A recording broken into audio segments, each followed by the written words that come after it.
Hi, I'm Nicole Kemper. I'm a writer, filmmaker, and actor living in Atlanta, Georgia. This is 50 Foot Woman, and I've committed to shooting at least one roll of motion picture film per month.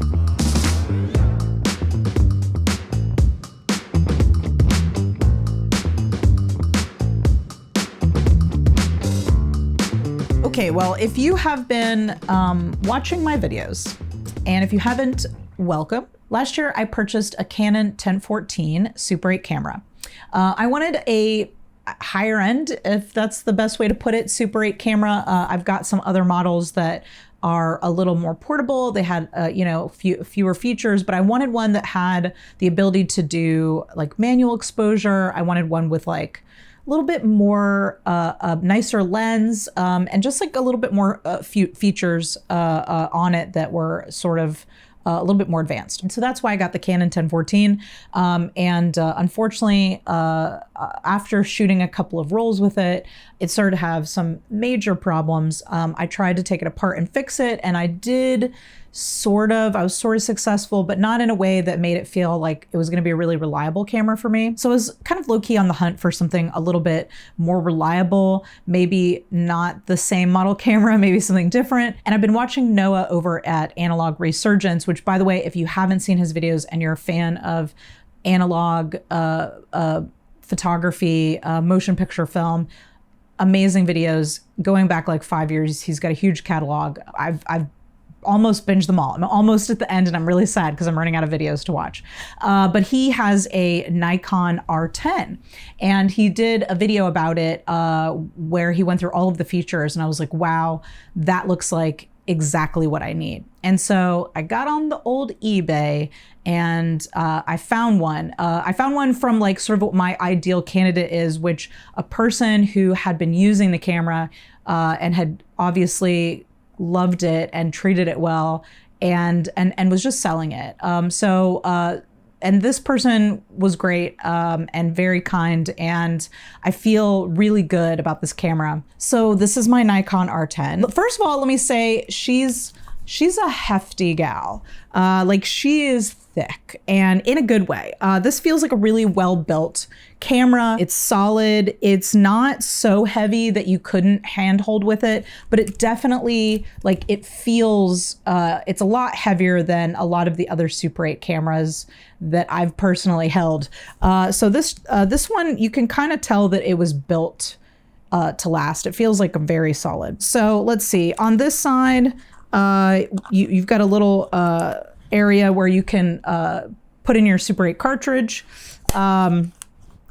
On that same side, there are your choices for your frame rates. There's single frame, 18 frames per second, 24 frames per second, and 54 frames per second.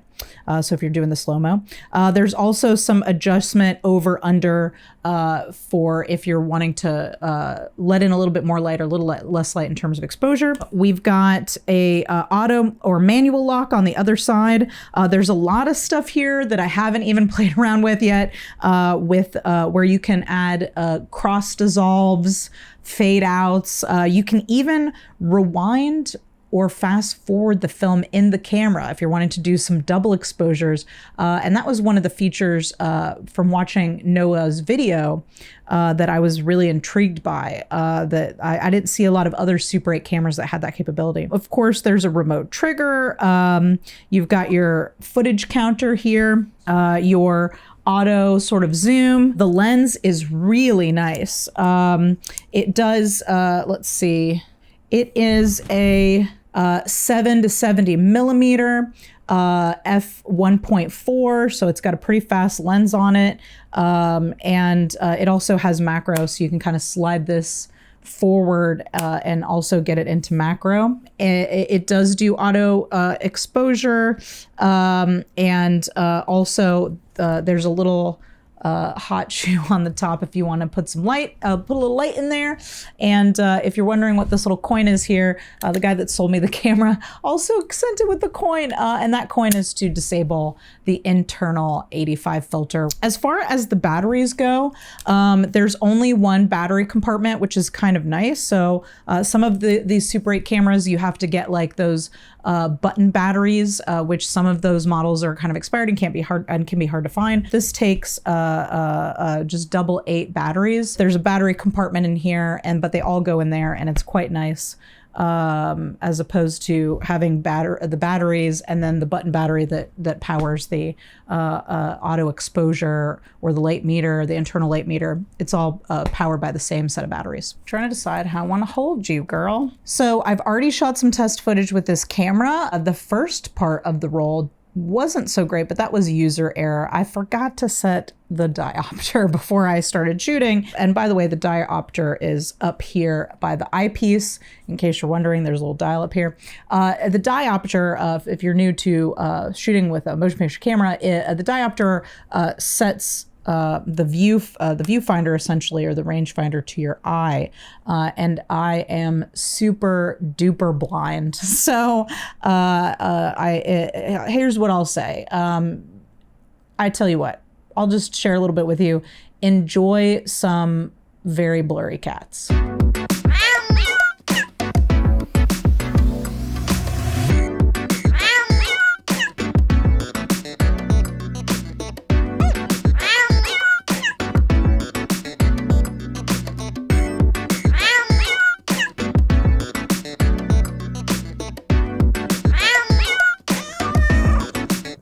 Fortunately, halfway through, I kind of realized my mistake, and I did set that diopter.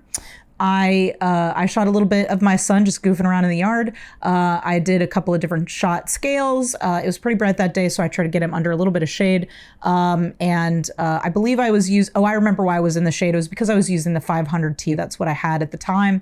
And so I didn't want to stand out in the direct, extremely bright sun. So I did get him into a little bit of shade, and also tried out the slow-mo, which works great. So I'm really thrilled because the higher frame rate slow motion is kind of what caused the problems, or I wouldn't say it caused it, it triggered the problems that I had with the Canon 1014, which probably would have arose anyway, but it may have hastened the process. So I've tested the 24 and the 54, and those work great.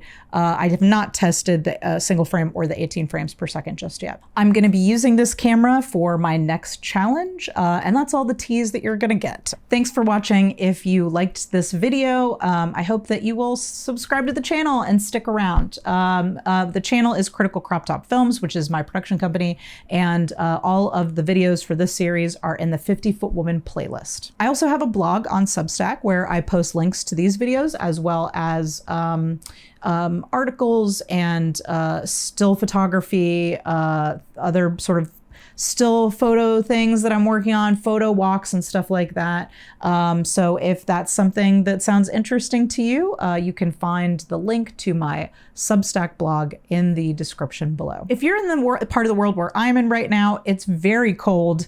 It does not feel like I want to go outside at all. I just want to kind of ensconce myself under a pile of blankets, but I'm not going to do it. So let's bundle up, stay warm, pick up your Super 8 camera, and let's shoot some more film, you guys.